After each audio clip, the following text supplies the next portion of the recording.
મારું નામ મીનાક્ષી છે। મારી કહાની ઘણા બધા દુઃખોથી ભરેલી છે। ભગવાન આવું કોઈ સાથે ન કરે જેવું મારી સાથે થયું છે। હું એક 40 વર્ષની સ્ત્રી છું।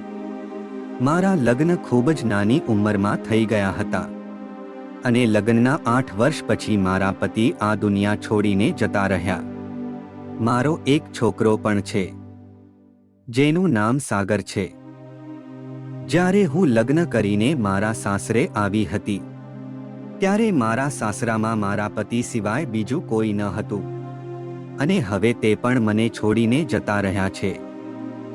સાગર મારો એકમાત્ર છોકરો છે। હું તેને ખૂબ જ પ્રેમ કરું છું અને તે હવે જવાન થઈ ગયો છે। તેની ઉંમર પણ લગ્ન લાયક થઈ ગઈ છે એટલે હું તેના લગ્ન વિશે વિચાર કરવા લાગી કારણ કે આખા ઘરનો ભાર મારા પર જ હતો। મેં સાગરને કહ્યું કે હવે તારા લગ્ન કરાવી દેવા જોઈએ પણ તેની ઈચ્છા કંઈક અલગ જ હતી। તે ઈચ્છતો હતો કે તેના લગ્ન એક મૂંગી છોકરી સાથે થઈ જાય પણ આ શક્ય ન હતું કારણ કે મારો છોકરો જોવામાં ખૂબ જ સુંદર, મહેનતી અને સરળ સ્વભાવનો હતો પણ હું મારા છોકરાની જીદની આગળ થાકી ગઈ હતી। જ્યારે હું તેને કહેતી કે મેં તારા માટે છોકરી જોઈ લીધી છે, તે ખૂબ જ સુંદર છે, તો તે મારી વાત સાંભળીને કહેતો કે મારે કોઈ સુંદર છોકરી નથી જોઈતી, મારે એક મૂંગી છોકરી જોઈએ છે। હું એક મૂંગી છોકરીને જ મારી પત્ની બનાવીશ। મને લાગ્યું કે કદાચ મારો છોકરો મજાક કરી રહ્યો છે એટલા માટે મેં તેની વાત પર વધારે ધ્યાન આપ્યું નહીં। મેં એક છોકરી પસંદ કરી લીધી હતી પણ જ્યારે મેં તેને તે છોકરીની તસવીર દેખાડી તો તે કહેવા લાગ્યો માં શું આ છોકરી મૂંગી છે। તેની વાત સાંભળીને હું હસવા લાગી અને બોલી નહીં બેટા, આ ખૂબ જ પ્રેમાળ છોકરી છે, તેનો અવાજ કોયલ જેવો છે। આ વાત સાંભળતા જ મારો છોકરો અચાનક ગુસ્સામાં આવી ગયો અને કહેવા લાગ્યો મમ્મી તમે તમારો અને મારો સમય ખરાબ નહીં કરો। જ્યારે મેં તમને કહી દીધું છે કે હું એક મૂંગી છોકરી સાથે જ લગ્ન કરીશ તો તમે મારી વાત માની કેમ નથી લેતા। આ વાત સાંભળીને મને ખૂબ જ આશ્ચર્ય થયો। મને તેની વાત પર વિશ્વાસ આવતો ન હતો। મેં તેને પૂછ્યું સાગર બેટા, એવી તો શું વાત થઈ ગઈ જેના કારણે તારે મૂંગી છોકરી સાથે લગ્ન કરવા છે? તો તે કહેવા લાગ્યો મને છોકરીઓની જીભ વિશે બધું જ ખબર છે। એકવાર જો તે બોલવાનું શરૂ કરે તો પછી તેને કોઈ ચૂપ કરાવી શકતો નથી અને હું મારા જીવનની આ શાંતિ બરબાદ કરવા માંગતો નથી અને હું તો પહેલા લગ્ન જ કરવા માંગતો ન હતો પણ તમારી ખુશી માટે હું લગ્ન કરવા માટે તૈયાર થઈ ગયો છું પણ મારે મૂંગી પત્ની જોઈએ છે। હું એક અજીત મુશ્કેલીમાં ઘેરાઈ ગઈ હતી। તે ખૂબ જ સ્ટ્રેટ ફોરવર્ડ બોલવા વાળો છોકરો હતો। તેની બધી જ વાત પથ્થરની લકીર થઈ જતી હતી। હવે તેની જીદ આગળ હું હારી ગઈ હતી એટલા માટે મેં તેની વાત માની લીધી પણ હવે તકલીફ એ હતી કે હું તેના માટે મૂંગી છોકરી ક્યાંથી શોધીને લાવું।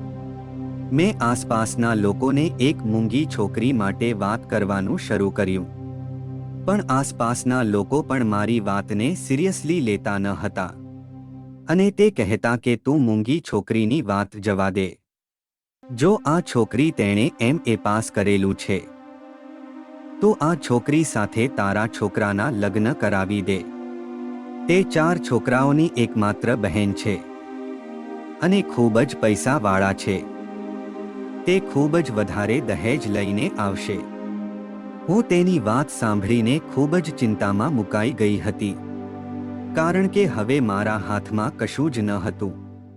એક દિવસ મેં મારા ઘરનું કામ પતાવ્યા પછી પડોશમાં રહેતી મારી બહેનપણીના ઘરે બેસવા જતી રહી। થોડી જ વારમાં ત્યાં એક ભીખ માંગવા વાળી સ્ત્રી આવી જે ઘણા વર્ષોથી અમારા એરિયામાં ભીખ માંગવા આવતી હતી। તે મારી બહેનપણીના ઘરે આવી અને જમવાનું માંગવા લાગી। તે મને જોઈને બોલે શું થયું બહેન, તમે થોડા ચિંતામાં લાગો છો. મારે પણ એવા કોઈ માણસની જરૂર હતી જે મારું દુઃખ સાંભળી લે. મેં તેને કહ્યું કે શું વાત કરું તને, હું મારા છોકરાના કારણથી ખૂબ જ ચિંતામાં છું. હું મારા છોકરાના લગ્ન કરાવવા માંગુ છું અને હવે હું વૃદ્ધ થતી જઉં છું. મારાથી ઘરનું કામ એકલા થતું નથી. પણ મારો છોકરો જીદ કરીને બેઠો છે કે તે લગ્ન કરશે તો કોઈ મૂંગી છોકરી સાથે જ કરશે. મને તો સમજાતું નથી કે હું તેના માટે મૂંગી છોકરી ક્યાંથી લઈને આવું. મેં ઘણા લોકોને મૂંગી છોકરી માટે વાત કરી રાખી છે, પણ તે લોકો પણ મારી વાતને સમજતા નથી. તે મને કહેવા લાગી, દીદી, હું તમને એક વાત કહું. મેં તેને કહ્યું, હા બોલ, તારે શું કહેવું છે? તો તે કહેવા લાગી, દીદી, ખબર નહીં આ વાત કરવી ઠીક છે કે નહીં, પણ તમારી ચિંતાને જોઈને હું આ વાત કહી રહી છું. જો તમને મારી વાત ખોટી લાગે તો મને નાદાન સમજીને માફ કરી દેજો. મેં તેને કહ્યું, બોલ, શું વાત છે? તું શું કહેવા માંગે છે? તો તે કહેવા લાગી, બહેન, મારી એક છોકરી છે, તે મૂંગી છે અને તેની ઉંમર પણ નાની છે. તમે જો તેના લગ્ન તમારા છોકરા સાથે કરાવવા માંગતા હોય તો મને કોઈ વાંધો નથી.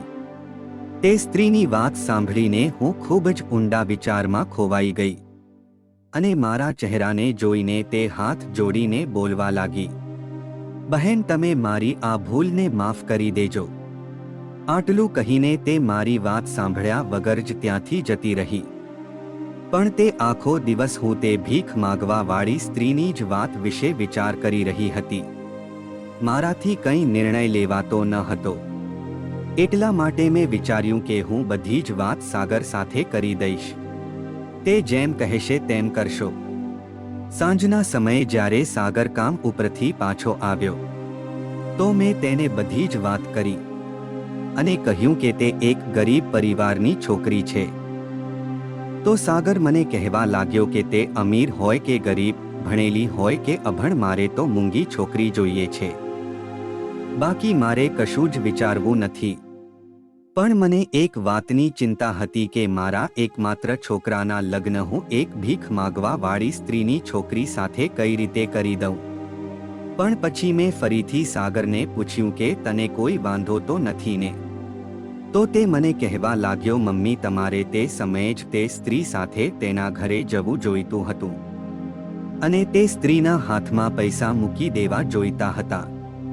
હવે મારે હજી થોડા દિવસ રાહ જોવી પડશે. મમ્મી, કાલે જ્યારે તે ફરીથી આવે ત્યારે તમે તરત તેની સાથે તેની છોકરીને જોવા જતા રહેજો. મેં તેને કહ્યું કે સાગર બેટા, તારે આ નિર્ણય ખૂબ જ સમજી વિચારીને કરવો જોઈએ, નહીંતર આખી જિંદગી પસ્તાવાનો વારો આવશે. તો સાગર કહેવા લાગ્યો કે મમ્મી, કદાચ તેને ઘરનું કામકાજ અને રસોઈ બનાવતા નહીં આવડતી હોય તો તમારી સાથે રહીને તે બધું જ શીખી જશે. તમે તેને બધું જ શીખવાડી દેજો. મેં હા પાડીને માથું હલાવ્યું. પછી સાગર ઊભો થઈને મોઢું હાથ ધોવા જતો રહ્યો અને હવે હું સાગર વિશે વિચારમાં પડી ગઈ.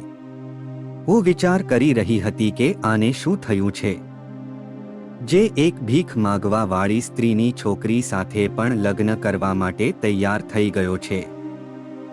આવી જ રીતે આખો દિવસ પસાર થઈ ગયો અને બીજો દિવસ પણ નીકળી ગયો. મેં મહેસૂસ કર્યું હતું કે સાગરની આતુરતા વધતી જાય છે. તે મને કહેતો હતો કે જો આજે તે સ્ત્રી ઘરે આવે તો તેને તું અહીંયા રોકી લેજે અને મને ફોન કરીને બોલાવી લેજે. હું તરત જ ઘરે આવી જઈશ. અને તે ગરીબ લોકો છે, તેમને કોઈ લગ્નની તૈયારી પણ નહીં કરવી પડે. આપણે નજીકના જ મંદિરમાં જઈને લગ્ન કરી લઈશું. મેં ફરીથી તેની વાત પર માથું હલાવી દીધું. પણ મને કંઈક ગડબડ લાગી રહી હતી. પહેલા તો મારો છોકરો લગ્ન માટે તૈયાર થતો ન હતો અને હવે તો મેં હજી છોકરી પણ નથી જોઈ અને આને લગ્નની તૈયારી શરૂ કરી દીધી. હું પોતે જ કશું સમજી શકતી ન હતી. મેં આખો દિવસ તે સ્ત્રીની રાહ જોઈ પણ આજે તે સ્ત્રી આવી નહીં. રાત્રે જ્યારે સાંજે સાગર ઓફિસથી પાછો આવ્યો તો તે મને પૂછવા લાગ્યો, શું તમે તે છોકરીને જોઈ આવ્યા અને લગ્નની વાત નક્કી કરી લીધી? મેં તેને કહ્યું કે બેટા, આજે તે સ્ત્રી આવી જ ન હતી. ખબર નહીં, કદાચ તેની તબિયત ખરાબ થઈ ગઈ હશે. આ સાંભળીને સાગરને ખૂબ જ ગુસ્સો આવ્યો અને તે કહેવા લાગ્યો, સારું, તો તમે કાલે તેની રાહ જોજો અને કાલે તે આવે તો તેની સાથે તેના ઘરે જતા રહેજો. આટલું કહીને સાગર સૂવા માટે જતો રહ્યો. બીજા દિવસે સવારે હું નાસ્તો બનાવીને સાગરની રાહ જોઈ રહી હતી. તે સવારે જલ્દી ઓફિસ જવા માટે ઉઠી જતો હતો અને અમે બંને સાથે બેસીને નાસ્તો કરતા હતા. મેં ઘણી વાર સુધી સાગરની રાહ જોઈ પણ તે આવ્યો નહીં. એટલા માટે હું ઊભી થઈને સાગરના રૂમમાં જતી રહી. મેં તેને 2-3 વખત અવાજ આપ્યો તો તે ઊભો થયો. મેં તેને કહ્યું કે બેટા, જલ્દી ઉઠ, તારે ઓફિસ જવામાં મોડું નથી થતું. તો તે મને કહેવા લાગ્યો, મમ્મી, આજે હું ઓફિસ નથી જવાનો. તેની આવી વાત સાંભળીને મને ખૂબ જ આશ્ચર્ય થયો, કારણ કે સાગર ક્યારે ઓફિસમાં છૂટી પાડતો ન હતો. મેં તેને પૂછ્યું, બેટા, તારી તબિયત તો ઠીક છે ને? તો તે કહેવા લાગ્યો, હા મમ્મી, મારી તબિયત બિલકુલ સારી છે, પણ આજે મને ઓફિસ જવાનું મન થતું નથી. થોડી વાર પછી સાગર બહાર આવ્યો અને અમે સાથે નાસ્તો કર્યો. નાસ્તો કરતા કરતા તે મને પૂછવા લાગ્યો, મમ્મી, તે સ્ત્રી કેટલા વાગે સુધીમાં આવે છે? એવું તો નથી થતું ને કે તે આવીને જતી રહે છે અને અમને ખબર પણ પડતી નથી? હું બધી જ વાત સમજી ગઈ હતી કે કયા કારણથી આજે ભાઈ ઓફિસ ગયા ન હતા.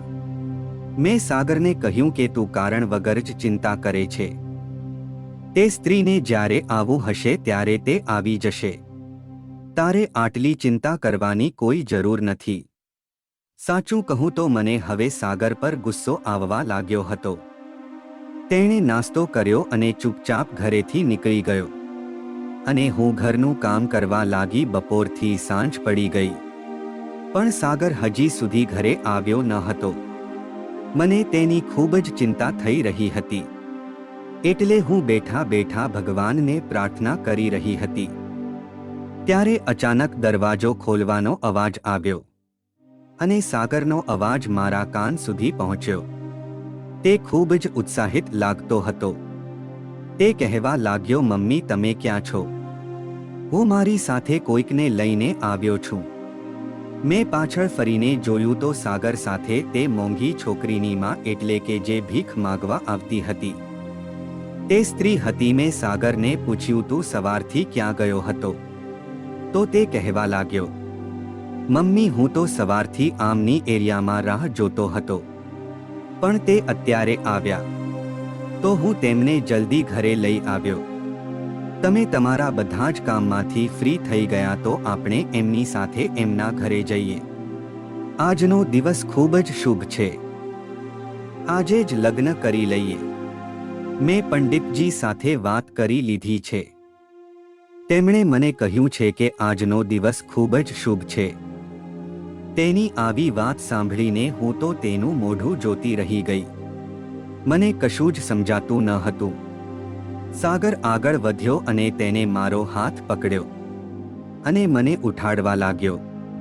મેં તેને ઈશારામાં રૂમમાં આવવા માટે કહ્યું તો તે મારી સાથે રૂમમાં આવ્યો. મેં તેને કહ્યું કે પહેલા આપણે છોકરી તો જોઈ લઈએ. તે તારા લાયક છે કે નહીં?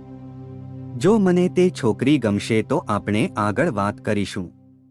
સાગર મારી વાત માન્યો નહીં. તે કહેવા લાગ્યો કે કોઈ સવાલ જ પેદા થતો નથી. મેં નક્કી કરી લીધું છે કે હું લગ્ન કરીશ તો આમની છોકરી સાથે જ કરીશ અને તે પણ હું આજે જ કરીશ. તમે ઊભા થાવ અને મારી સાથે આવો. મારી પાસે વધારે સમય નથી. હું તેને જોતી રહી ગઈ. મેં તેને પૂછ્યું, શું તારો આ છેલ્લો નિર્ણય છે? તો તે કહેવા લાગ્યો, આ મારો છેલ્લો અને સાચો નિર્ણય છે. અને તેનું જે પણ પરિણામ આવશે તે હું ભોગવવા માટે તૈયાર છું. તમે ટેન્શન નહીં લો. હું ક્યારેક તમારો વાંક કાઢીશ નહીં. હું મારા છોકરાની આવી વાત સાંભળીને પોતાની જાતને લાચાર મહેસૂસ કરી રહી હતી.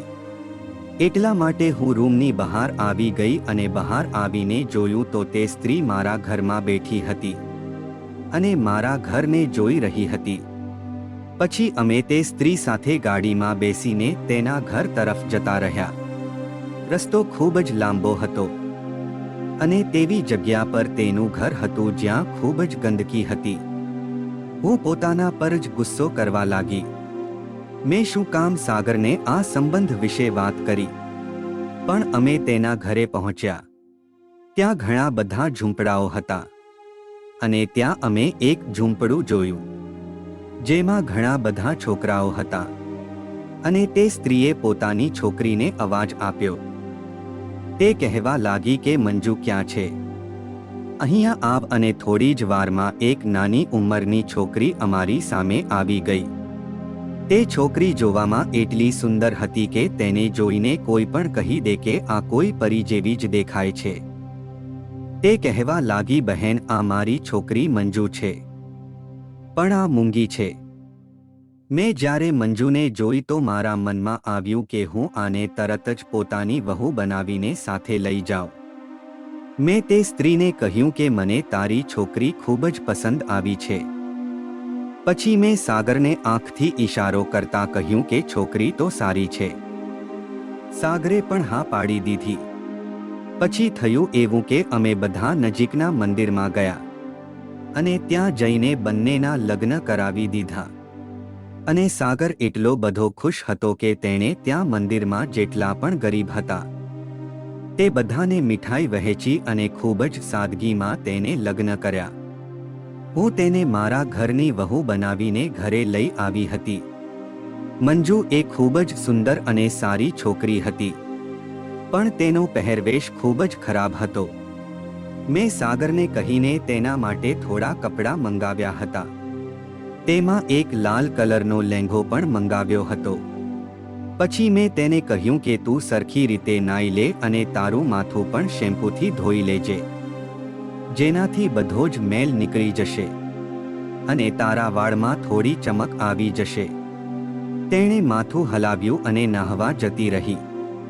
અડધા કલાક પછી જ્યારે તે બાથરૂમમાંથી બહાર આવી તો તે ઓળખાતી પણ ન હતી. તે એટલી સુંદર લાગી રહી હતી. મેં હસીને તેને કહ્યું કે બેટા, અમારા ઘરમાં સાફસફાઈનું થોડું ધ્યાન રાખવામાં આવે છે, કારણ કે તારા પતિને સાફસફાઈ ખૂબ જ પસંદ છે. એટલા માટે તું હંમેશા આવી જ રીતે તૈયાર થઈને રહેજે. તેને ફરીથી માથું હલાવ્યું. હું વિચારવા લાગી કે કાશ આ વાત કરી શકતી હોત તો કેટલું સારું હતું. પછી હું મંજુને સાગરના રૂમમાં મૂકી આવી. મારા મગજમાંથી માનો એક ચિંતા દૂર થઈ ગઈ હતી. મારા છોકરાએ લગ્ન કરી લીધા હતા અને તે પણ એવી છોકરી સાથે જેની સાથે તેને કરવા હતા. આ વાતથી મને ખૂબ જ હળવો મહેસૂસ થતું હતું. હવે જો મને મૃત્યુ પણ આવી જાય તો કોઈ ચિંતા ન હતી, કારણ કે મેં મારી બધી જ ફરજ પૂરી કરી લીધી હતી. પછી હું મારા રૂમમાં આવીને બેડ ઉપર સૂઈ ગઈ. તો સૂતા સૂતા મારી આંખ સામે આજના આખા દિવસમાં જે પણ થયું તે ફરી રહ્યું હતું. હું વિચાર કરી રહી હતી કે સાગરે આવું શું કામ કર્યું. પહેલા તો તે લગ્ન કરવા માટે તૈયાર પણ ન હતો અને અચાનક તે લગ્ન કરવા માટે આટલો ઉતાવળો કેમ થઈ ગયો હતો. મને આ વાત સમજાતી ન હતી. તે શું કરવા માંગતો હતો અને તે શું કરી રહ્યો હતો. પણ આ બધા વિચારો સાઈડ ઉપર મૂકીને હું સૂઈ ગઈ. સવારે ઉઠીને મેં મારી વહુ અને છોકરા માટે નાસ્તો બનાવ્યો અને તેમના રૂમમાં આપી આવી. સાગર ખૂબ જ ખુશ લાગી રહ્યો હતો અને મારી વહુ ખૂબ જ શરમાઈ રહી હતી. મેં મંજુના માથા પર હાથ ફેરવ્યો અને તેને કહ્યું કે હું તારી માં જેવી છું, મને તું પોતાની માં જ સમજજે. મારાથી શરમાવાની કોઈ જરૂર નથી. તેને ફરીથી માથું હલાવ્યું. પછી હું રૂમની બહાર આવી ગઈ. થોડીવાર પછી સાગર નાસ્તાના વાસણ લઈને બહાર આવ્યો. મેં તેને પૂછ્યું કે બેટા, તને તારી પત્ની કેવી લાગી? તો તે કહેવા લાગ્યો કે મમ્મી, મારે જેવી છોકરી જોઈતી હતી મંજુ તેવી જ છે, પણ અત્યારે થોડી ના સમજ છે. તમારે તેને થોડી સમજ આપવી પડશે. હવે આ તમારી જવાબદારી છે. મેં તેને કહ્યું કે હા, હું તેને બધું જ શીખવાડી દઈશ, તું ચિંતા નહીં કરતો. સાગરની વાત સાંભળીને મને ખૂબ જ રાહત મહેસૂસ થઈ હતી. મારો છોકરો ખૂબ જ ખુશ હતો અને તેને ખુશ જોઈને મને દુનિયાની બધી જ ખુશી મળી ગઈ હતી. જેવો તે ઘરની બહાર ગયો, મંજુ મારી પાસે આવી ગઈ અને મારા હાથમાંથી વાસણો લઈ લીધા અને ઈશારો કરીને કહેવા લાગી, તમે આ વાસણો મૂકી દો અને હું ધોઈ નાખીશ. મેં તેને કહ્યું કે ના બેટા, હજી તો તારા નવા લગ્ન થયા છે, તો અત્યારે થોડો આરામ કર, પછી હું તારી પાસે મીઠાઈ બનાવડાવીશ. તને કયા કયા કામ કરતા આવડે છે તે મને જણાવી દેજે. તને મીઠાઈમાં કશું બનાવતા આવડે છે? કારણ કે તારા પતિને ખીર ખૂબ જ પસંદ છે. તે થોડી ઉદાસ થઈ ગઈ અને નામાં માથું હલાવ્યું. મેં તેને કહ્યું કે તું ચિંતા નહીં કર, હું તને શીખવાડી દઈશ. આજનો દિવસ આ જ રીતે પસાર થઈ ગયો. પણ જ્યારે રાત પડી અને સાગર ઘરે આવ્યો તો તેને મને કહ્યું કે મમ્મી, આજે હું અને મંજુ ટેરેસ પર સૂઈ જઈશું, કારણ કે કાલે રાત્રે રૂમમાં ખૂબ જ ગરમી થતી હતી. આગળની આવી વાત સાંભળીને મને ખૂબ જ આશ્ચર્ય થયો, કારણ કે શિયાળાનો સમય હતો, એટલી બધી ગરમી થતી ન હતી. હવે તો હું પણ રૂમમાં સૂવા લાગી હતી અને રૂમનો પંખો પણ બંધ કરી દેતી હતી, કારણ કે મને ખૂબ જ ઠંડી લાગી રહી હતી. મને સાગરની વાત સાંભળતા લાગ્યું કે કદાચ પતિ પત્નીને પ્રાઇવેસી જોતી હશે, એટલા માટે કદાચ તે ટેરેસ પર જવાનું બહાનું બનાવતો હશે. તે બંને ટેરેસ પર જતા રહ્યા. પછી હું મારા રૂમમાં આવી ગઈ. સવારે જ્યારે મંજુ નીચે આવી તો તે ખૂબ જ થાકેલી લાગતી હતી અને કાલે જ્યારે આ સમયે તે બહાર આવી હતી ત્યારે તે ખૂબ જ ઉત્સાહિત લાગી રહી હતી. મેં મંજૂરનો હાથ પકડી લીધો અને તેને પૂછ્યું, બેટા, શું વાત છે? તું ખૂબ જ મુરઝાયેલી લાગી રહી છે. તને રાત્રે શું ઠંડી લાગતી હતી? મંજુ ઈશારામાં મને કંઈક કહેવા માંગતી હતી. ત્યારે અચાનક સાગર બોલવા લાગ્યો, શું તું સવારમાં ઊભી ઊભી વાતો કરે છે? પોતાના રૂમમાં જા અને નાઈ લે, પછી બહાર આવીને વાતો કરજે. તેને ફટાફટ મારો હાથ છોડ્યો અને પોતાના રૂમમાં જતી રહી. સાગરની આ વાત મને સારી લાગી ન હતી, પણ હું કશું બોલી નહીં અને નાસ્તો બનાવવા લાગી. હું જ્યારે નાસ્તો લઈને સાગર પાસે પહોંચી ત્યારે મને સાગરનો અવાજ આવી રહ્યો હતો. તે ગુસ્સામાં બોલી રહ્યો હતો કે મંજુ, તું એક વાત યાદ રાખજે, આપણા બંને પતિ પત્ની વચ્ચે જે પણ કાંઈ છે તે આપણા બંને વચ્ચે જ રહેવું જોઈએ, અને આ વાત તું ક્યારે કોઈને કહેતી નહીં, અને આપણી પર્સનલ વાતો તું મમ્મીને પણ કહેતી નહીં. તું એવું સમજતી નહીં કે જો હું ઘરની બહાર જતો રહીશ તો મને કશું ખબર નહીં પડે કે તે મમ્મીને શું કહ્યું. જો મને કંઈ પણ આવું તેવું ખબર પડી તો હું તને ડિવોર્સ આપી દઈશ. સાગરની આવી વાત સાંભળીને મને ખૂબ જ મોટો આઘાત લાગ્યો હતો. થોડીવાર પછી હું દરવાજા પાસે પહોંચી અને દરવાજો ખટકાવ્યો અને અંદર આવી. મને જોતા જ સાગર એકદમ નોર્મલ થઈ ગયો હતો અને મંજુ સાથે હસી હસીને વાત કરી રહ્યો હતો. હું તેમને નાસ્તો આપીને બહાર આવી ગઈ અને વિચારવા લાગી, શું સાગરની પરવડિશમાં મારાથી કોઈ ભૂલ થઈ ગઈ છે? હજી તો થોડાક દિવસો પસાર થયા હતા. મંજુ જીદ કરવા લાગી કે તેને પણ ઘરના કામ કરવા છે અને તે ખીર બનાવવાનું શીખવા માંગતી હતી. મેં તેને ના નહીં પાડી અને તેને પોતાની સાથે રસોડામાં લઈ ગઈ. તમે બંને સાથે મળીને કામ કરી રહ્યા હતા. ત્યારે મેં મંજુના મોઢાને ધ્યાનથી જોયું તો તેનો ચહેરો મુરઝાયેલો લાગતો હતો અને તેની આંખની નીચે કાળા કુંડાળા પણ પડી ગયા હતા. કદાચ રાત્રે જાગવાને કારણે એવું થયું હશે. મારા ઘરમાં બધી જ વસ્તુઓ હતી. ઘરમાં ખાવા પીવાની કોઈ કમી ન હતી. પણ મંજુ અમારા ઘરે આવીને ખૂબ જ કમજોર થઈ ગઈ હતી અને અહીંયા આવ્યા પહેલા તે ઝૂંપડપટ્ટીમાં વધારે સ્વસ્થ લાગતી હતી. આજે સાગર ઓફિસ ગયો હતો એટલા માટે મેં વિચાર્યું કે હું મંજુને પૂછું કે તેને શું તકલીફ છે, તે શું કામ એટલી ચિંતામાં લાગી રહી છે. મેં તેને કહ્યું કે તું પેટ ભરીને જમતી નથી. મને એવું લાગે છે કે તને મારા હાથનું જમવાનું ભાવતું નથી. તેને ફટાફટ ઈશારાથી ના પાડી. તે મને ઈશારામાં કહેવા લાગી કે હું પેટ ભરીને જમી લઉં છું. તમે ખૂબ જ સારું જમવાનું બનાવો છો. મેં તેને પૂછ્યું તો પછી તું આટલી કમજોર શું કામ લાગી રહી છે? જ્યારે તારી મમ્મી મને પૂછશે કે મારી છોકરી આટલી સુકાઈ કેમ ગઈ તો હું તેને શું જવાબ આપીશ? મારી આવી વાત સાંભળતા જ મંજુના આંખમાં એકદમ જ આંસુ આવી ગયા. તે મને ઈશારામાં કહેવા લાગી કે મને સાગરથી ખૂબ જ ડર લાગે છે. મંજુની આવી વાત સાંભળીને મને ખૂબ જ ચિંતા થવા લાગી હતી. મેં તેને પૂછ્યું કે તને સાગરથી ડર શું કામ લાગે છે? તેને તને કંઈક કહ્યું છે?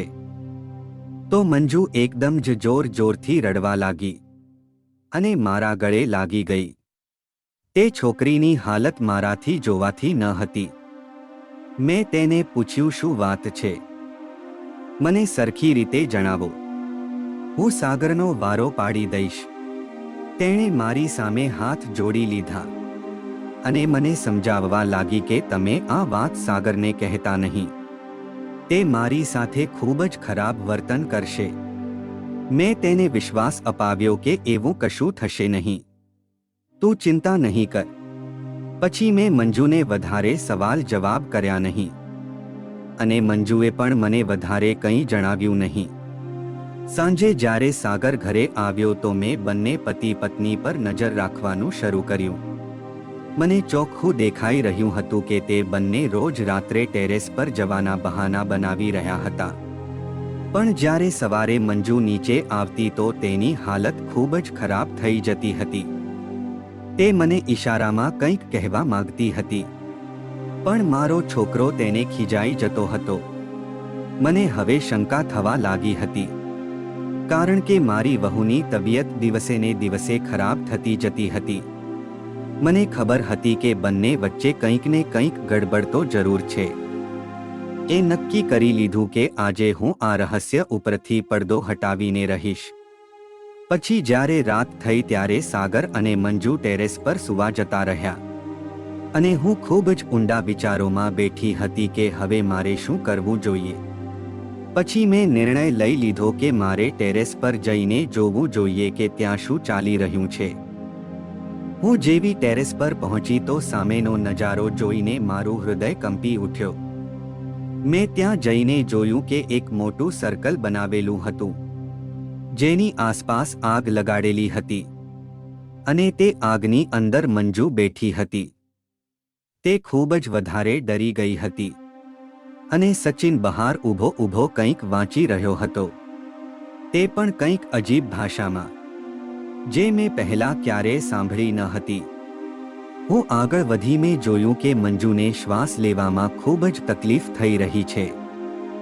મને એવું લાગી રહ્યું હતું કે તે પોતાના છેલ્લા શ્વાસો લઈ રહી છે અને હું મંજુને આ હાલતમાંથી બહાર કાઢવાની કોશિશ કરવા લાગી. એટલી જ વારમાં સાગરની નજર મારા પર પડી અને તે એકદમ જ ચિલ્લાવી ઉઠ્યો અને મને કહેવા લાગ્યો મમ્મી તમે પાછળ હટી જાઓ. મંજુની નજીક નહીં જતા નહીતર મારા આટલા દિવસની મહેનત પાણીમાં જશે. મને કશું જ સમજાયું નહીં કે તે કઈ મહેનતની વાત કરી રહ્યો છે. મેં સાગરને કહ્યું કે સાગર મંજુ મરી જશે. તો સાગર કહેવા લાગ્યો કે જો મંજુ બચી ગઈ તો હું મરી જઈશ. આ વાત સાંભળીને મારો હૃદય એકદમ જ બેસી ગયો. સાગરએ મને કહ્યું કે મેં મારી આખી જવાની આ કાળા જાદુ શીખવામાં પસાર કરી દીધી છે અને હવે હું પહેલાથી પણ વધારે તાકાતવર બની જવાનો છું. હું કંઈક એવું ઈચ્છું છું કે બધા જ લોકો પર હું રાજ કરી શકું અને આજે હું કામયાબી તરફ આગળ વધી ગયો છું. તમે મારું કામ ખરાબ ના કરો એટલા માટે તો મેં મૂંગી છોકરી સાથે લગ્ન કર્યા હતા જેથી તે તમને કશું જણાવી શકે નહીં. પણ ખબર નહીં કેમ તમને ખબર પડી ગઈ અને તમે અહીંયા આવી ગયા. હું એક મોટા આઘાતમાં ત્યાં ઊભી સાગરની વાતો સાંભળી રહી હતી અને મારી નજર સામે મંજુ છેલ્લા શ્વાસો લઈ રહી હતી. હું પણ ખૂબ જ વધારે ડરી ગઈ હતી. મેં ખૂબ જ ધીમા અવાજમાં સાગરને કહ્યું કે બેટા મંજુ મરી જશે. તો તે મને કહેવા લાગ્યો કે તમને તમારા છોકરાની ચિંતા છે કે આ મૂંગી છોકરીની? જો મંજુ મરી ગઈ તો તમારો છોકરો ખૂબ જ વધારે તાકાતવર થઈ જશે.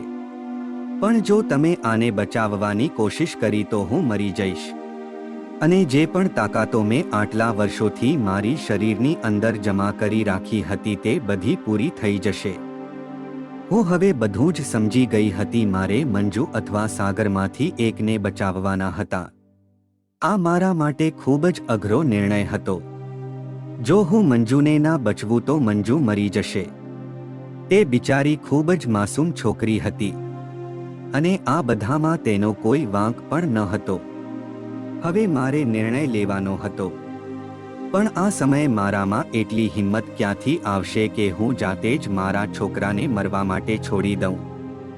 મેં નિર્ણય લઈ લીધો. મેં સાગરની વાત સાંભળી નહીં અને દોડતા દોડતા તે આગની અંદર જતી રહી અને મંજુને ત્યાંથી બહાર કાઢી લીધી. મંજુ જમીન ઉપર પડી ખૂબ જ તડપી રહી હતી અને બીજી તરફ સાગરએ પોતાના હાથેથી પોતાના ગળાને ખૂબ જ મજબૂતીથી પકડી રાખ્યો હતો, જાણે હોય તેનું ઘણું દબાવી રહ્યું હોય. મેં મંજુને સંભાળી એની પહેલા કે હું સાગર માટે કંઈક કરી શકું. તે પહેલા સચિન મરી ગયો અને જમીન પર પડી ગયો. તે એક ક્ષણમાં મારા ઉપર શું કયામત તૂટે પડી તેનો તો કોઈ અંદાજો પણ લગાડી શકે નહીં. મારા એકના એક જવાન છોકરાનું મૃત્યુ મારી નજર સામે થયું હતું, જે મારા ઘડપણનો સહારો હતો. પણ મંજુ બચી ગઈ હતી. હું જોરથી રડવા લાગી. મેં બધા જ સબૂત ત્યાંથી હટાવી દીધા, કારણ કે હું મારા છોકરાને બેઇજ્જત થઈને આ દુનિયામાંથી વિદા થતા જોવા માંગતી ન હતી. મેં બધાને એવું જ કહ્યું કે સાગરનું મૃત્યુ હાર્ટ એટેકના લીધે થયું છે અને લોકો તેના મૃત્યુ પર ખૂબ જ વધારે દુઃખી હતા. મેં મારા છોકરાની આત્માને શાંતિ માટે ઘરમાં હવન પણ કરાવ્યું.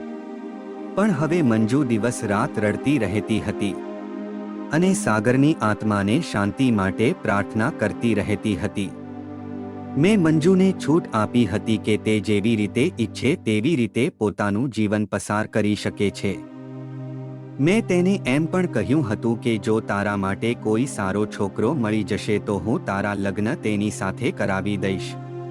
પણ અત્યારે તે મારી સાથે જ રહેવા માંગતી હતી અને બીજી તરફ હું એ જ વિચારીને ઉદાસ થતી હતી કે ખબર નહીં મારા છોકરાને ઉપર જઈને માફી મળશે કે નહીં. મેં મારું દુઃખ આજે તમારી સાથે શેર કરી લીધું. તમે પણ મારા છોકરા માટે પ્રાર્થના કરજો. મારા છોકરાએ કરેલી ભૂલ ખૂબ જ મોટી હતી, જેની સજા કદાચ એને મોતના રૂપમાં મળી અને હવે હું અને મંજુ એક જ ઘરમાં સાથે રહીએ છીએ. મંજુ મારું ખૂબ જ ધ્યાન રાખે છે, પણ આજે પણ મને મારા છોકરાને યાદ સતાવે છે. તો દોસ્તો, આશા કરું છું કે તમને અમારી આજની આ કહાની પસંદ આવી હશે. જો કહાની પસંદ આવી હોય તો વિડીયોને લાઈક કરો અને જો તમે અમારી ચેનલમાં પહેલીવાર આવ્યા હોય તો ચેનલને સબસ્ક્રાઇબ કરો. મળીએ નવા વિડીયોમાં. ધન્યવાદ.